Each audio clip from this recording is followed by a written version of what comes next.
दोस्तों, इस सदी का सबसे बड़ा स्कैम जो हमारे यहाँ के बच्चों से कहा जाता है कि बेटा अभी दिल लगाकर पढ़ लो, बाद में तो आराम ही आराम है। लेकिन दोस्तों, आराम तो हराम है।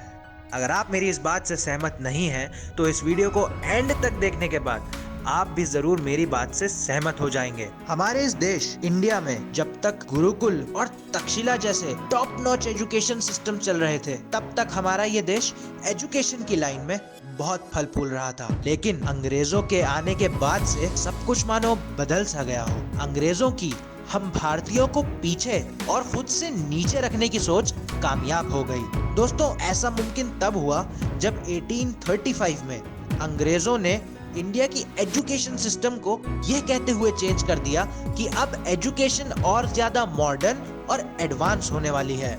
1835 के बाद से मानो एक ऐसी लहर लाने की कोशिश की गई, जिस लहर की वजह से आप चाहे कितने भी बुद्धिमान क्यों ना हो, आपने जीवन में चाहे कुछ भी किया हो, आपने चाहे खूब मेहनत करके डिग्री हासिल की हो, उसके बावजूद भी आपको सोसाइटी उस नजर से देखती है जैसे कि आप एक अनपढ़ हो। क्यों? क्योंकि आपको इंग्लिश नहीं आती। जी हाँ दोस्तों, मैं इस इंग्लिश की लहर की ही बात कर रहा हूँ। 1835 यानी कि 1835 के बाद से इंडिया का एजुकेशन सिस्टम और हमारी सोसाइटी इंग्लिश को नॉलेज से ज्यादा महत्व देने लगी।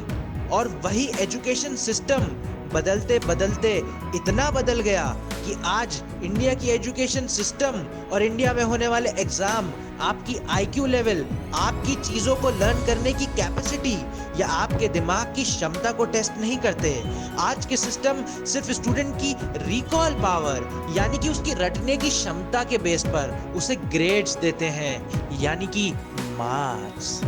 मार्क्स हमारा पहला टॉपिक ऑफ डिस्कशन। इंडिया के एग्जाम्स सिर्फ रटने यानी मगिंग अप पर डिपेंड करते हैं। 100% मार्क्स वही स्कोर कर सकता है जिसके अंदर रटने की क्षमता ज्यादा हो।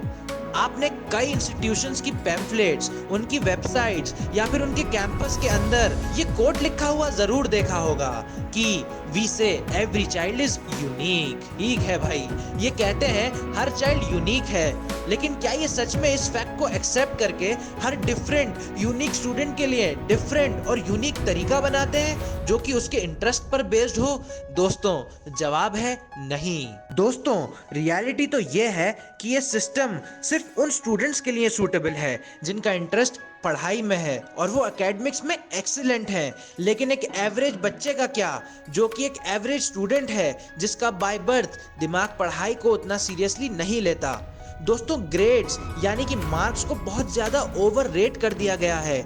मार्किंग ग्रेड्स और डिविजन्स को इतना भाव देते हैं जैसे कि इन्हीं पर हमारे आगे आने वाली लाइफ निर्भर करती हो। दोस्तों, यही सब वजहें हैं कि आज इतने साल ओलंपिक्स में रहने के बाद भी इंडिया के पास ओलंपिक्स के सिर्फ 28 मेडल्स हैं। और जबकि अगर हम चाइना को इंडिया से कंपेयर करें तो चाइना ने सिर्फ एक ही साल के ओलंपिक में एक बार 100 से ज्यादा मेडल्स हासिल किए हैं। दोस्तों, जब पेरेंट्स के लिए करियर सिर्फ पढ़ाई रह जाएगी तो उस देश का यही हाल होगा।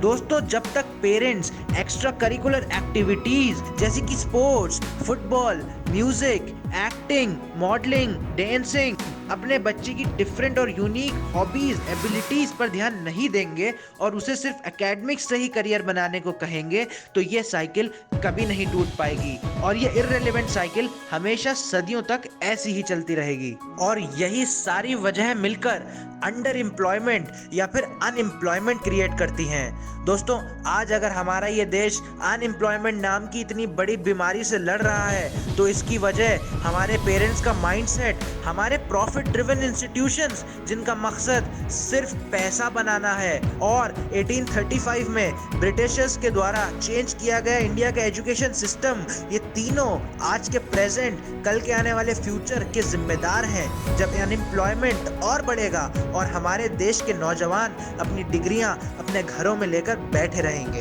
दोस्तों, मेरी हर वीडियो में जहां भी मैं फैक्ट्स बताने की कोशिश करता हूं, मैं हर एक टॉपिक में अपनी प्राइवेट लाइफ को रिलेट कर आपको एक एग्जाम्पल सेट करके देता हूं। दोस्तों इस टॉपिक पर भी मैं अपनी प्राइवेट लाइफ के माध्यम से आपको एक एग्जाम्पल देना चाहता हूँ। मैंने नर्सरी से लेकर 7th क्लास तक की एजुकेशन हमेशा फर्स्ट ग्रेड से पास की, लेकिन 7th क्लास के बाद जब मैं बड़ा हुआ और मुझे ये समझ आया कि मेरा दिमाग किस चीज में ज्यादा इंटरेस्ट लेता है या किस चीज में ज्यादा रुचि रखता है, तो दोस्तों चीजें बदलने लगी। जब 7th क्लास के बाद मुझे पता चला कि मेरा दिमाग पढ़ाई, कैलकुलेशंस, हिस्ट्री की डेट्स या फिर ज्योग्राफिकल लोकेशन से ज्यादा एक्टिंग, डांसिंग, बॉलीवुड स्टारडम और ग्लैमर इंडस्ट्री में ज्यादा इंटरेस्ट लेता है, तो मैंने अपने पेरेंट्स का माइंडसेट चेंज करके उस चीज में मेहनत करने की कोशिश की जिसमें कि मेरा दिल और मेरा दिमाग ये कहता था कि मैं सक्सेसफुल रहूंगा। और दोस्तों वही हुआ। मैं 10th क्लास तक एकेडमिक्स और मेरे इस इंटरेस्ट एक्टिंग को साथ साथ लेकर चलता रहा। दोस्तों जब मेरे बाकी के स्कूल फ्रेंड्स और मेरे क्लासमेट्स स्कूल खत्म होने के बाद अपने खाली समय में खेलते थे, तो उस समय मैं अपने सब्जेक्ट्स का होमवर्क कंप्लीट किया करता था। और रात को जब मेरे दोस्त सोते होते थे, उस समय मैं जागकर अपने ऑडिशंस प्रिपेयर किया करता था, अपनी स्क्रिप्ट को याद किया करता था, कैमरे के सामने डायलॉग्स की रिहर्सल किया करता था। क्योंकि मुझे पता था कि इंडिया के एजुकेशन सिस्टम के थ्रू अगर मैं एक्टिंग में अपना करियर परस्यू करना चाहता हूँ तो एक स्कूल या कॉलेज मेरी उसमें कोई हेल्प नहीं कर पाएगा। और 9th क्लास के बाद मैंने ये डिसाइड किया कि अब मैं अपनी आगे की एजुकेशन प्राइवेट करूँगा, यानी कि no regular classes, no punishment, no homework, only serious education. और दोस्तों वही राइट डिसीजन आज मेरे काम आ रहा है।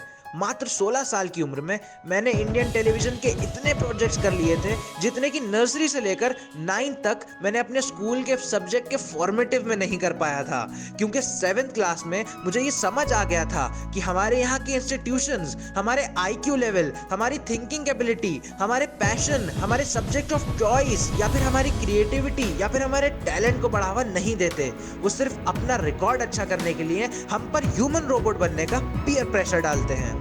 तो दोस्तों कौन कहता है कि बिना एकेडमिक्स में अच्छे हुए आप अपना करियर नहीं बना सकते। दोस्तों इस समय जब ये वीडियो रिकॉर्ड हो रही है तो मेरी करंट एज 18 साल है और मेरे क्लासमेट्स अभी भी अपनी ग्रेजुएशन पूरी करने में लगे हैं, जबकि मैं पिछले 6 साल से YouTube, मॉडलिंग, सोशल मीडिया और टीवी सीरियल्स के थ्रू रेगुलर इनकम कमा रहा हूँ। ये मात्र सिर्फ एक एग्जाम्पल है उन लोगों के लिए जो सोसाइटी के इस माइंडसेट को सही समझते हैं। दोस्तों हमारे यहाँ की इंस्टीट्यूशंस का काम सिर्फ अपना प्रॉफिट मार्जिन बढ़ाना रह गया है। मानो कि हमारे यहाँ के कॉलेजेस डिग्री छापने की प्रिंटिंग प्रेस बन चुके हैं और हमारे यहाँ के स्कूल्स ह्यूमन रोबोट्स की मार्कशीट। जी हाँ, मैंने ह्यूमन रोबोट कहा क्योंकि आज का एजुकेशन सिस्टम स्टूडेंट्स को ह्यूमन रोबोट्स में तब्दील कर रहा है। उन सबको सिर्फ एक पर्टिकुलर सेट ऑफ इंस्ट्रक्शन दिया जा रहा है और वही सेट ऑफ इंस्ट्रक्शन सारे स्टूडेंट्स के लिए एक ही है। तो फिर कहाँ गई वो बात जब आप कहते थे कि एवरी चाइल्ड इज यूनिक। इस सब के चलते एक ऑथेंटिक सर्वे के मुताबिक इंडिया में मार्क्स ना लाने की वजह से रोज 20 से ज्यादा सुसाइड्स होती हैं और ये मुद्दा इतना सीरियस हो चुका है कि एक जेमप्लेक्स नाम की बहुत बड़ी प्रोडक्शन हाउस और OTT प्लेटफॉर्म ने मुझे लेकर एक शॉर्ट फिल्म बनाई। उस शॉर्ट फिल्म का नाम रखा माई लास्ट मिस्टेक। इस शॉर्ट फिल्म में इन सुसाइड्स के पीछे के रीजन का जिक्र किया गया है। दोस्तों आप खुद चेक कर सकते हैं, उस 2.5 मिनट की शॉर्ट फिल्म को इंडिया ही नहीं बल्कि इंडिया के बाहर भी इंटरनेशनली बहुत एक्सपोजर मिला है। क्यों? क्योंकि दोस्तों ये इंडिया की रियलिटी है। यदि इस वीडियो को देखने के बाद आप मेरी उस शॉर्ट फिल्म को देखना चाहते हैं तो उसका लिंक नीचे डिस्क्रिप्शन पे दिया गया है, या फिर आप Amazon प्राइम पर भी मेरी उस शॉर्ट फिल्म को देख सकते हैं। और हमेशा याद रखिएगा कि सुसाइड किसी चीज का हल नहीं है। कुछ बड़े लोगों का नाम लेने जा रहा हूँ जो कि एकेडमिक्स में अच्छे नहीं थे, लेकिन उन्होंने सुसाइड नहीं की और सिस्टम को चेंज करने की बजाय उन्होंने खुद में चेंज लाने की कोशिश करी। दोस्तों फिर से कह रहा हूँ, कुछ लोगों के नाम लेने जा रहा हूँ, गौर से सुनिएगा। Bill Gates, Steve jobs, Benjamin Franklin, Walt Disney, mark Zuckerberg. दोस्तों ये सारे लोग कॉलेज ड्रॉप आउट्स हैं, ये लोग एकेडमिक्स में अच्छे नहीं हो पाए, लेकिन इन सभी ने अपने अपने ऐसे एम्पायर्स खड़े किए जहां पूरी दुनिया के यूनिवर्सिटी टॉपर्स लाइन में लगे हैं इन लोगों के लिए काम करने को।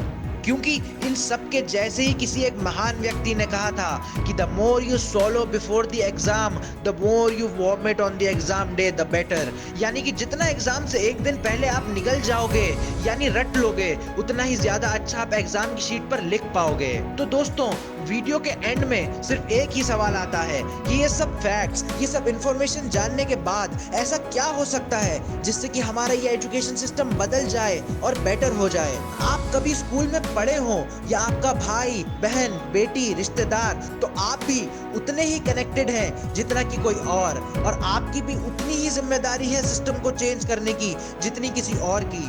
अगर हम किसी वीडियो को देखकर इंफॉर्मेशन खुद लेने के बाद उस इंफॉर्मेशन को आगे नहीं बढ़ाएंगे तो हमारा एजुकेशन सिस्टम हमेशा हमेशा के लिए ऐसे ही रहेगा।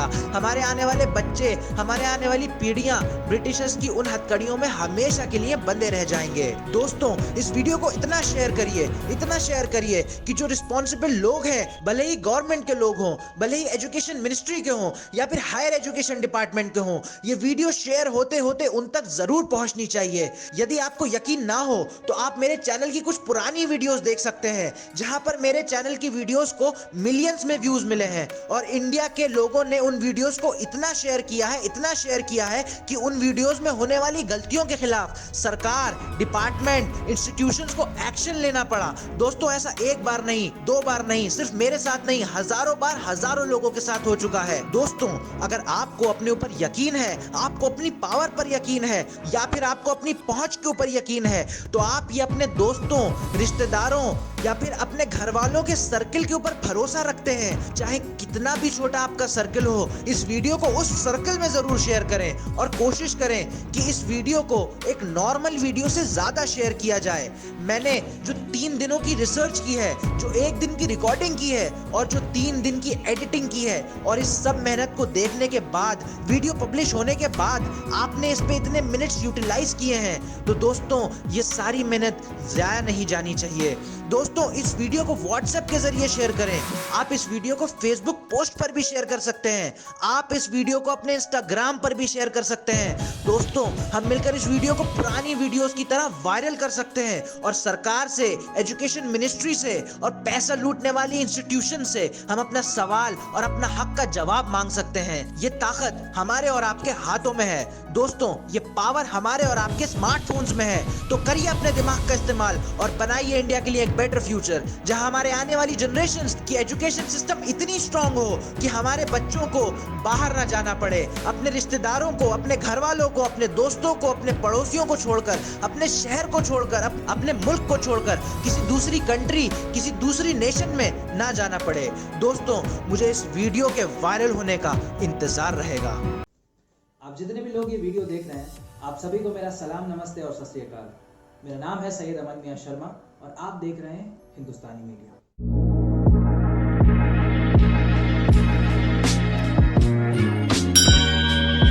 मैं एक बॉलीवुड एक्टर, एक सोशल मीडिया इन्फ्लुएंसर और एक यूट्यूबर हूँ।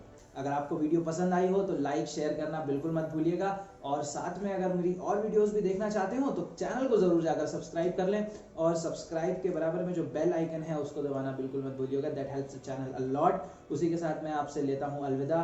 फिर मिलेंगे किसी और ऐसी इंफॉर्मेशनल वीडियोस में। आप अगर मेरी पुरानी वीडियोस चेकआउट करना चाहते हैं आप वो भी कर सकते हैं। इस चैनल पर बहुत सारा कंटेंट है जो कि मैं ईयर 2014 से पोस्ट करता आ रहा हूँ। आप मेरी पुरानी वीडियोस भी जाकर देख सकते हैं। जब तक के लिए आप लोग रहिए स्टे ट्यून्ड। मैं आपसे जल्दी मिलता हूँ इसी चैनल पर फिर किसी और वीडियो के साथ।